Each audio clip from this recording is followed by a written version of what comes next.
बिस्मिल्लाहिर्रहमानिर्रहीम। अस्सलाम वालेकुम फ्रेंड्स, आप देख रहे हैं finance expert. Non resident Pakistani, specially वो पाकिस्तानी जिनकी पाकिस्तान में इनकम है, उनकी रिटर्न की वर्किंग मैं आज आपको करके दिखाऊंगा।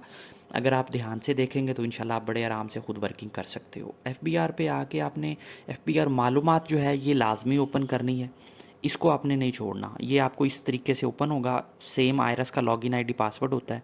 इसमें विद होल्डिंग टैक्स जो एफबीआर ने आपका डिडक्ट किया होता है, आपको अगर नहीं भी पता तो यहाँ से आप चेक कर सकते हो कि कहाँ कहाँ पे आपका टैक्स कटा है, जैसे कि डिविडेंड्स पे, बैंक्स में, इसके अलावा प्रॉपर्टी सेल परचेज पे। तो आपके पास एक फर्दर इन्फॉर्मेशन आ जाती है। तो रिटर्न फाइल करने से पहले आपने एफपीआर मालूमात का डाटा कंसीडर लाजमी करना है, ताकि कोई चीज़ रह ना जाए जो आप अपनी रिटर्न में शो ना करें। बाज़ दफ़ा ऐसे होता है कि टैक्स कट चुका होता है और आप उसको चीज़ को भूल जाते हो, आपके पास डाटा नहीं होता और आप उसको लेते नहीं यहाँ पे रिटर्न में, बाद में आपको नोटिस आ जाता है। तो एफपीआर मालूमात के बाद आपने आयरस पे आना है, और आयरस पे जैसे हम नॉर्मली करते हैं, लिंक पे विद इन पाकिस्तान है तो यहाँ से, आउटसाइड पाकिस्तान है तो इधर से आप क्लिक करेंगे तो आप फॉर्म पे आ जाएंगे।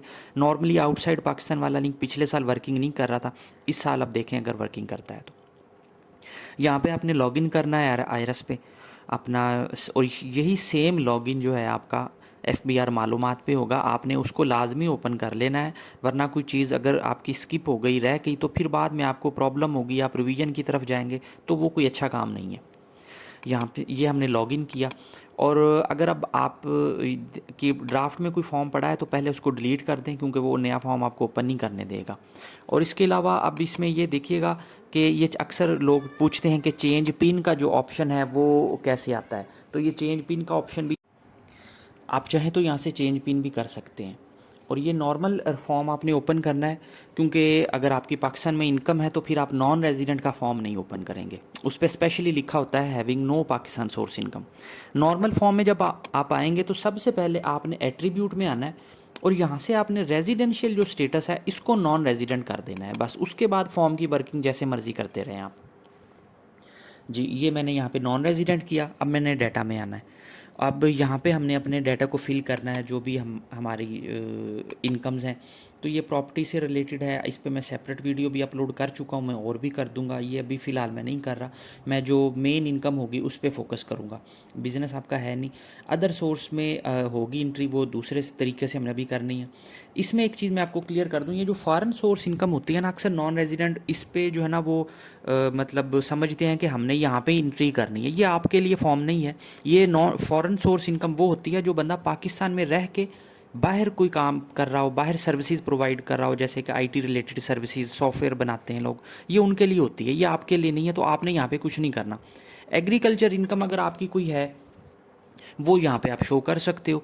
एग्रीकल्चर इनकम की जो नेट प्रॉफिट है पूरे साल का वो यहाँ पे आप लिखें, लेकिन ये एग्जाम्प्ट होता है तो इसलिए दोनों बॉक्सेस में एंट्री करनी है। एग्रीकल्चर इनकम एफबीआर में एग्जाम्प्ट है, प्रोविंस के अंदर अंडर जो है ये टैक्सेबल होती है, तो यहाँ पे वो एग्जाम्प्ट ही होगी। उसके बाद जो मेन चीज़ आती है वो है एडजस्टेबल टैक्स। अब फ्रेंड्स यहाँ पे आपने जहाँ जहाँ पे भी टैक्स पे किया होता है ना, ये टैक्स वो होता है जो आपने कोई इनकम पे नहीं दिया होता।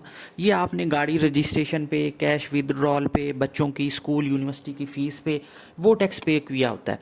तो ये आपका रिफंडेबल भी होता है, अगर गवर्नमेंट चाहे तो। वैसे तो रिफंडेबल होता है, और एज़ पर बुक्स तो ये उनको वापस करना भी चाहिए। गवर्नमेंट कभी कर भी देती है, कभी नहीं भी करती। बहरहाल जो भी टैक्स की डिडक्शन हुई है बैंकों में, अगर सर्टिफिकेट आपके पास है वो आप यहाँ पे क्लेम कर सकते हो, जैसे ये मैंने यहाँ पे लिखा है। इसके अलावा आपने अगर कोई गाड़ी रजिस्टर करवाई है, उस पर आपने टोकन टैक्स पे किया है, उसमें जो इनकम टैक्स की अमाउंट है वो भी आप क्लेम कर सकते हो। जस्ट थोड़ा सा डिस्क्रिप्शन दें गाड़ी की, बैंक ऐड करना है तो बैंक का अकाउंट नंबर दें, तो जस्ट वो बॉक्स ऐड हो जाएगा।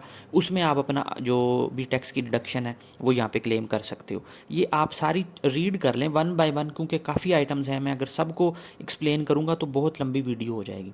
तो ये सारी चीज़ें आ रही हैं। मोबाइल पे टैक्स कटा है आपका, ठीक है, बिजली के बिल पे कटा है, मोबाइल पे कटा है, तो आप अपना नंबर यहाँ पे ऐड करके उसको क्लेम कर सकते हो। उन्होंने सब ऑप्शन दिए हैं आपको। बिजली के बिल पे अगर कटा है, आपके घर में मीटर लगा हुआ है पाकिस्तान में आपके नाम पे, तो आप अपना रेफरेंस नंबर मीटर का लिखें और यहाँ पे उसको क्लेम कर सकते हो। जस्ट इनकम टैक्स आपने क्लेम करना है, बस ये याद रखना है। Sale tax, professional tax, FED, ये क्लेम नहीं होती चीज़ें। और अक्सर नॉन रेजिडेंट पूछते हैं कि जो मोबाइल फ़ोन हम पाकिस्तान लेके आते हैं उस पे जो हम पेमेंट करते हैं वो क्लेम होती है नहीं होती। वो नहीं क्लेम होती, वो आपकी कॉस्ट का पार्ट होती है, वो एफबीआर के इस टैक्स में नहीं आती, एडजस्टेबल में नहीं आती वो। इसी तरह प्रॉपर्टी परचेज़ करते हुए आपने कोई टैक्स पे किया है तो वो भी क्लेम कर सकते हो आप यहाँ पे। बच्चों की स्कूल की फ़ीस पे दिया है वो भी आप क्लेम कर सकते हो। ये सारी कैटेगरीज़ यहाँ पे बनी हुई हैं। ये जैसे 236 के प्रॉपर्टी परचेज़ की हमने जी उसके ऊपर टैक्स दिया। इस तरह आपने वन बाय वन चेक कर लेना है। और स्पेशली आप ये याद रखिएगा, जो भी टैक्स क्लेम करें उसका प्रूफ आपके पास होना चाहिए। एफबीआर पूछ सकता है कि जी आपने टैक्स क्लेम किया है तो आपके पास डॉक्यूमेंट कौन सा है वो हमें शो करें। तो इसको कैलकुलेट करें। ये टोटल 1,07,000 मेरा टैक्स जो है वो रिफंडेबल आ रहा है, क्योंकि मेरी अभी यहाँ पे कोई टैक्सेबल इनकम नहीं है पाकिस्तान में। अब जो मेन चीज़ आती है वो फ़ाइनल टैक्स। फ़ाइनल टैक्स में आपकी इनकम वो आती है जो पाकिस्तान में इनकम है और उस पर ऑलरेडी टैक्स कट चुका है, जैसे कि डिविडेंड्स हैं, कैपिटल गेन्स हैं। डिविडेंड पे, कैपिटल गेन पे स्टॉक मार्केट में ऑटोमेटिकली आपका टैक्स कट जाता है, आपने जस्ट एंट्री करनी है। अब मैं कहता हूँ जी अप्रॉक्सीमेटली मेरे पास जो डिविडेंड्स हैं ये मालूमात आपको एफपीआर मालूमात से भी मिल जाएगी कि पूरे साल में डिविडेंड कितना आया आपका और टैक्स कितना कटा। तो नॉर्मली 15% ही होता है, तो आप इसी में रखें इसको, डिविडेंड की अमाउंट लिखें और 15% जो टैक्स की डिडक्शन हुई है वो लिखें। और ये चीज़ें आपको एफपीआर मालूमात में भी मिल जाएंगी, वहाँ से एक दफ़ा चेक कर लें। ठीक है, अगर आपको नहीं भी याद तो एफबीआर मालूमात ने हिस्ट्री आपकी बनाई होती है, वो एक आपको समझे कि असिस्टेंस हो जाती है, वहाँ से कोई गलती के चांसेस जो हैं वो कम हो जाते हैं। फ्रेंड्स, अगर आपने हमारी सर्विसेज लेनी हो तो मैंने नंबर दिया है, आप मुझसे रब्ता कर सकते हो। मेरी वीडियो को ध्यान से देखेंगे तो बड़े आराम से आप अपनी वर्किंग जो है वो खुद कर सकते हो, आपको किसी कंसल्टेंट की ज़रूरत नहीं है। कोई क्वेश्चन हो तो मुझे कमेंट कर दीजिएगा। इसी तरह आप नीचे आएंगे तो अब जो मेन इसमें चीज़ आती है ना, वो आती है आपके जो सेविंग अकाउंट्स हैं। ठीक है, अब सेविंग अकाउंट्स पे जो प्रॉफिट होता है उसकी आपने यहाँ पे इंट्रीज़ जो है वो करनी होती है, ताकि उसको फिर ठीक तरीके से यहाँ पे हम रूट कर सकें। जी, आप ये थोड़ा सा नीचे आइए, इसमें काफ़ी चीज़ें आ रही हैं, आप अगर रीड करेंगे तो आपको अंडरस्टैंडिंग हो जाएगी, लेकिन ज़्यादा जो रेलिवेंट है ये profit on debt under section 7B amount not exceeding 5 million. अब ये याद रखिएगा, अगर आपके सेविंग अकाउंट हैं और उस पे 5 मिलियन से ज़्यादा का इंटरेस्ट मिला है, प्रॉफिट मिला है सब अकाउंट्स पे, तो फिर यहाँ पे एंट्री ये एक्सेप्ट नहीं करेगा। ये आपने वन बाय वन जितने भी अकाउंट हैं वो आपने ऐड करने हैं और उनके ऊपर जो टैक्स की डिडक्शन नॉर्मली फाइलर की 15% होती है, नॉन फाइलर की 30%, आपकी जितनी हुई है एक्चुअल डिडक्शन वो यहाँ पे आपने लिख देनी है। जी, अब यहाँ पे अगर और जो भी आप ऐड करेंगे वो प्लस पे क्लिक करके ऐड करते जाएं। ठीक है, और आपको यहाँ पे वो जगह बताता जाएगा और यहाँ पे आपने अपनी एंट्री कर देनी है। कोई भी अकाउंट आपका रहना नहीं चाहिए जिस पे आपको प्रॉफिट आया हो और आपने उसकी एंट्री ना की हो, बस ये याद रखिएगा। ठीक है, इसी तरह प्लस पे क्लिक किया, मतलब आपने जस्ट क्लिक करना है प्लस पे, बैंक का नाम बताना है, सिंपल सा थोड़ा सा अकाउंट नंबर बताना है, वो यहाँ पे ऐड हो जाएगा और ज़्यादा फॉर्मेलिटी में नहीं जाना आपने। और अपनी जो भी इनकम है उसको यहाँ पे शो कर देना है, जो भी आपको प्रॉफिट मिला है, इंटरेस्ट मिला है और उस पर जो भी टैक्स की डिडक्शन हुई है, और साथ साथ आप इसको कैलकुलेट ज़रूर करते रहें। फ्रेंड्स, अगर आपको वीडियो अच्छी लगे, काम की कोई चीज़ लगे तो प्लीज़ इसको शेयर ज़रूर कीजिएगा, ताकि किसी दूसरे को भी जो भी लर्निंग है वो भी हो और अपना काम वो खुद भी कर सके। अगर आपने हमसे वर्किंग करवानी हो तो मैंने नंबर दिया है, आप मुझसे रब्ता कर सकते हो। जी, अब ये हमारी हो गई एंट्री। इसके बीच में एक चीज़ है, ये 60,000 का टैक्स रह गया, वो भी हम ऐड करेंगे तो आप देखेंगे कि ये जो डिफरेंस आ रहा है ये ख़त्म हो जाएगा। अब देखें यहाँ पे जो डिफरेंस आ रहा था ये बिल्कुल टैक्स कलेक्टेड का और चार्जेबल का बिल्कुल बैलेंस हो जाएगा, 61,500, 61,500। अब आपने ये जो एंट्री की है इसका दूसरा इफेक्ट रिटर्न में लेके जाना है। ये तो आपने टैक्सेस में डाल दिया, ठीक है।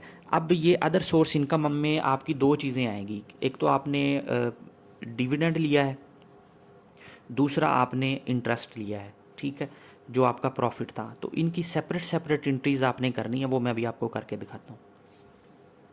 जी, ये आपकी एंट्री यहाँ पे कंप्लीट हो गई है। इंटरेस्ट वगैरह जो भी था वो आपने यहाँ पे ले लिया। इसी तरह अगर कोई भी और अकाउंट हो वो भी आप प्लस पे क्लिक करके यहाँ पे ऐड कर सकते हो, जितने मर्जी ऐड कर लें, ठीक है। अब इसके बाद और ये जो इनकम है ये इस पीरियड की है, 1 जुलाई 21 से 30 जून 2022 तक, ये इस पूरे साल की जो इनकम है वो यहाँ पे आएगी, ठीक है, क्योंकि ये टैक्स ईयर 2022 बनता है। अब अदर सोर्स में आपने आना है और रिसीट्स में आना है। यहाँ पे देखें, अब अदर सीट्स में जो डिविडेंड होगा, कैपिटल गेन होगा, वो एंट्री यहाँ पे होगी। दोनों बॉक्सेस में सेम आपने कॉपी पेस्ट कर देना है। फिर दोबारा से फाइनल टैक्स में आना है। अब यहाँ पे जो इंटरेस्ट आपको मिला है उसकी एंट्री सेपरेट होगी। ये टोटल इनकम थी 3,60,000 की, टैक्स को छोड़ दें, और आपने फाइनल टैक्स में उसमें सॉरी अदर रिसीट्स में आना है। अदर सोर्स में यहाँ पे आपको नज़र आ रहा है profit on debt if amount under section 7B exceed 5 million, और ऊपर जो आपको आ रहा है तो आपने ऊपर वाले में एंट्री कर देनी है। ठीक है, मतलब नीचे कैपिटल गेन और डिविडेंड अदर सीट्स में लिख लें, और भी किधर लिख सकते हो, मतलब ऐसा ओवरऑल इफेक्ट तो सेम ही होगा, लेकिन इस तरह बाइफर्केशन कर लें तो ठीक रहेगा आपका। अब ये आपकी सारी रिटर्न की वर्किंग जो है ये कंप्लीट हो गई है, जो इनकम थी वो आ गई है। ठीक है, अब ये आप कंप्यूटेशन पे जाके सब्जेक्ट टू फाइनल टैक्स, क्योंकि आपकी सारी फाइनल टैक्स में ही आ रही है, कंप्यूटेशन में देखेंगे तो देखें 4,10,000 दरमियान वाले बॉक्स में आ रही है, ये फाइनल टैक्स में थी आपकी अदर सोर्स में, क्योंकि इस पर टैक्स पहले कट चुका था। 3,50,000 ये एग्जेम्प्ट है आपकी, तो इसको कॉपी करना है और रिकन्सिलेशन में दोबारा से ये जो एग्जेम्प्ट वाली इनकम का की रो है ना, इसमें आपने पेस्ट करके इसको कैलकुलेट कर देना। इसके बाद आपकी अगर कोई अब रिमिटेंस आपने जो की है ना पाकिस्तान में, वो रिमिटेंस भी आपने यहाँ पे शो करनी है जी। ये रिमिटेंस, और रिमिटेंस की अमाउंट जो है ये याद रखिएगा फ्रेंड्स, ये वो अमाउंट होनी चाहिए जो बैंक में ट्रांसफ़र हुई है, बाहर से डायरेक्टली आपके बैंक में आनी चाहिए, या अगर आपने थ्रू एक्सचेंज भेजी है तो उसकी स्लिप्स आपके पास होनी चाहिए। अगर आपके पास एविडेंस नहीं होगा और एफबीआर ने आपसे पूछ लिया तो फिर आपको बड़ा प्रॉब्लम होगा, और एफबीआर इस सारी इनकम पे टैक्स लगा देगा, क्योंकि हमारे नॉर्मली ये केसेस चलते रहते हैं। तो यही इशू बनता है, आपने बैंक वाली ट्रांजैक्शन ही कंसीडर करनी है जो आपने बाहर से बैंक में भेजी है, इसको कैलकुलेट कर दें जी। और अगर आपको ड्यूरिंग द ईयर कोई गिफ्ट मिला है, इनहेरिटेंस मिली है, तो वो भी एंट्री आप यहाँ पे कर सकते हो जी। सिंपल, ये आपने अब अपनी इनफ्लो की भी एंट्री कर ली है। अब उसके बाद वेल्थ स्टेटमेंट का जो दूसरा पार्ट है हम उस पर आते हैं। ये गेन ऑन डिस्पोजल, अगर कोई गाड़ी बेची है उस पर कोई प्रॉफिट हुआ है तो यहाँ पे आप लिख सकते हो। पर्सनल एक्सपेंसेस में जस्ट एक लमसम सी फिगर जो है ये आप डाल लें, ठीक है, कि हमें पर्सनल एक्सपेंस टोटल हमारे इतने हैं अप्रॉक्सीमेटली। 1 बाय 1 सारी कैटेगरीज़ को फिल करने की कोई ज़रूरत नहीं है, और कोशिश करें जो एक्सपेंसेस हैं वो थोड़ा सा लोअर साइड पे ही रखें, क्योंकि जितने एक्सपेंसेस आप ज़्यादा शो करेंगे तो आपकी जो वाइट मनी है वो उतना ही ज़्यादा ख़त्म होती रहेगी। एक्सपेंसेस का कोई शो करने का फ़ायदा तो है नहीं आपको, तो बस नॉर्मल से एक्सपेंस शो करें। जस्ट ये चीज़ कंसीडर कर लें, आपका पाकिस्तान आने जाने के जितने टूर्स हुए हैं ना, एटलीस्ट वो कवर होने चाहिए। ये ना हो कि आपके आने जाने के कोई 10 टूर हो गए और आपने एक्सपेंस जो है वो 1 लाख शो कर दिया, तो ऐसा नहीं करना। मतलब ये जो आने जाने की ट्रैवलिंग होती है ना आपकी पाकिस्तान, इसको मैनेज करते हुए आपने एक्सपेंस शो करना है। अब एसेट्स में आपने फ्रेंड्स यहाँ पे देखें, अगर पहली दफ़ा फाइल कर रहे हो तो ये बिल्कुल ब्लैंक होगा। सारे एसेट्स आपने शो करने हैं जो 30 जून 2022 को आपके पास हैं, जितनी प्रॉपर्टीज़ हैं सारी शो करनी है आपने। कोई एग्रीकल्चर प्रॉपर्टी आपके पास है या इस साल नहीं ली है तो प्लस पे क्लिक करना है, उसकी मटेरियल इन्फॉर्मेशन देनी है कि जी इतने एकड़ है, इतने कनाल है, इस चक में है, इस सिटी में है, दैट्स ऑल। उसको यहाँ पे ऐड कर देना है। इसी तरह मतलब अगर ये पहली दफ़ा भी कर रहे हो तब भी ऐसे ही ऐड होगी नई प्रॉपर्टी, और अगर आपने इस साल कोई नई परचेज़ की है तब भी ऐसे ही ऐड होगी। लेकिन जब तक ये प्रॉपर्टी आपके नाम है ये यहाँ पे हर साल आएगी, जब ये सेल हो जाएगी तब यहाँ से आउट हो जाएगी।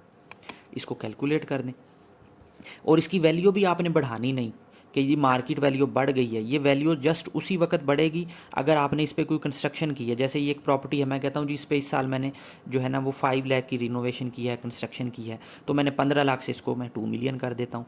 जस्ट अगर कंस्ट्रक्शन की है तो बढ़ाएं, अदरवाइज़ ना बढ़ाएं। मैं यही मशवरा दूंगा आपको कि ना ही बढ़ाएं, अपनी वाइट मनी ज़्यादा रखें बजाय कि एसेट्स को बढ़ाने के। फिर भी आप बढ़ाना चाहें तो आप बढ़ा सकते हो। और इसके बीच में ये आपके बैंक अकाउंट्स हैं, ठीक है। लिस्टेड कंपनी में इन्वेस्टमेंट है तो यहाँ पे प्लस पे क्लिक करके आप ऐड कर सकते हो। बैंक अकाउंट भी प्लस पे क्लिक करें, 1 बाय 1 ऐड करें। 30 जून 2022 का क्लोजिंग बैलेंस यहाँ पे आपने शो करना है, उस दिन कितने पैसे बैंक में पड़े हुए थे। नीचे आए जी, तो आपके पास अगर गोल्ड है तो गोल्ड ऐड करें, आपके इतने तोले गोल्ड है उसकी अप्रॉक्सीमेट वैल्यू रखते हैं आप। ये प्लस पे क्लिक करेंगे तो यहाँ पे आप गोल्ड की ज्वेलरी, डायमंड्स, जो भी चीज़ है, जो भी आपके पास ऐसी प्रीशियस आइटम्स हैं वो शो कर सकते हो। हाउस होल्ड इफेक्ट में आप वैल्यू लिख सकते हो, घर की चीज़ें कितनी है, ये हर साल चेंज करने की ज़रूरत नहीं है, ये फ़र्स्ट टाइम आपको लिखनी पड़ती है। अब अगर आप फर्स्ट टाइम फाइल कर रहे हो तो कैश यहाँ पे लिख दें, अदरवाइज़ एक दफ़ा इसको डिलीट कर दें, कैलकुलेट करें, क्योंकि कैश की जो फिगर है ये बैलेंसिंग होती है, इसको हमने एंड पे करना होता है।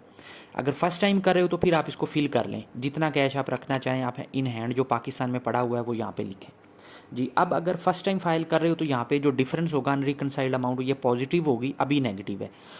जब ये पॉजिटिव हो तो आपने इसको कॉपी करना है यहाँ से, और ऊपर इस पे आपने यहाँ पे ये ब्लैंक होगा, कुछ भी नहीं लिखा होगा, यहाँ पे पेस्ट करके कैलकुलेट कर देना है, तो आपका जो नीचे बैलेंस होगा वो ज़ीरो हो जाएगा, अनरिकनसाइल्ड ज़ीरो हो जाएगी।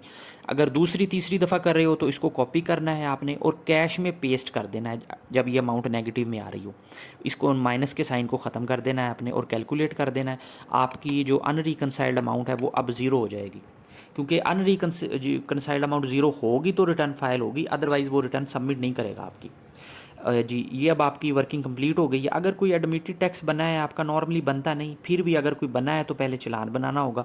एडमिटेड टैक्स आप ये नीचे आएंगे ना, अभी तो रिफंडेबल बन रहा है, यहाँ पे एडमिटेड टैक्स देखें, ये अभी रिफंडेबल है। अगर एडमिटेड टैक्स कोई पाकिस्तान में आपकी बिजनेस सैलरी इनकम होगी, रेंटल इनकम होगी, उस पर टैक्स नहीं कटा तो आपने यहाँ पे वो एडमिटेड टैक्स बनेगा, उसकी पेमेंट करनी है, आपने चालान बनाना है।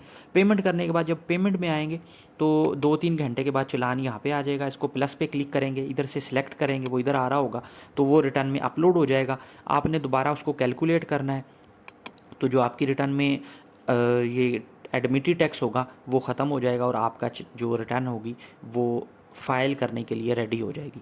इसके बाद आपने और कुछ नहीं करना, जस्ट वेरिफिकेशन में जाना है, इसको वेरीफाई करना है और इसको सबमिट कर देना है। फ्रेंड्स, उम्मीद है आपको वीडियो अच्छी लगी होगी, समझ आ गई होगी। फिर भी आपको मुश्किल लगे, आप हमारी सर्विसेज लेना चाहें तो मुझसे रब्ता कर सकते हैं। अपना बहुत ज़्यादा ख्याल रखिएगा। वीडियो अच्छी लगे तो शेयर कीजिएगा। Thank you. अल्लाह हाफिज़।